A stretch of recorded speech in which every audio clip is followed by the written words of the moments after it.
On sait que pour une bonne prise en charge de cette problématique de l'aidant dans l'entreprise, on a le repérage, l'information, la sensibilisation et ensuite l'accompagnement. On a déjà un certain nombre de dispositifs pour accompagner des situations de fragilité, mais on n'est pas encore complètement doté sur la partie aidant. C'est vraiment de l'ad hoc, chaque situation a sa réponse et sa solution.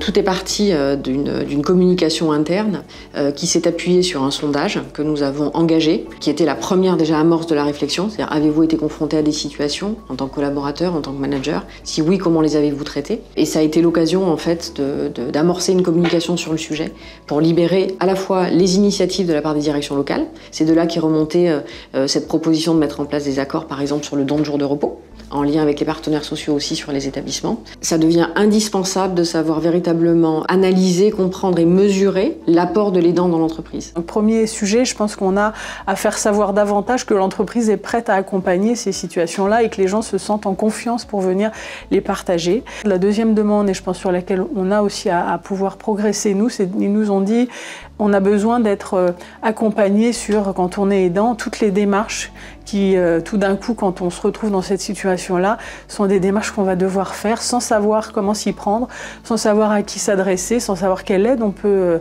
obtenir et comment organiser tout ça.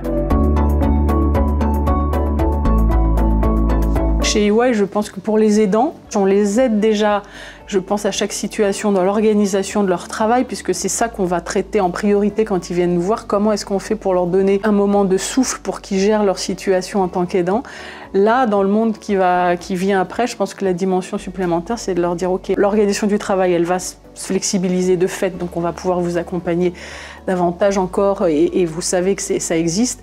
Qu'est-ce qu'on peut faire encore en plus en termes d'accompagnement pour que vous sentiez que cette entreprise, voilà, vous en faites partie et elle ne vous laisse pas tomber et elle veut effectivement vous accompagner pour que vous restiez avec elle. Les transformations qui nous concernent tous, que ce soit les transformations de la société, tous les grands enjeux en fait qui se posent aux directeurs des ressources humaines, aux directrices des ressources humaines aujourd'hui, c'est intéressant de les analyser aussi sous l'angle finalement aidant.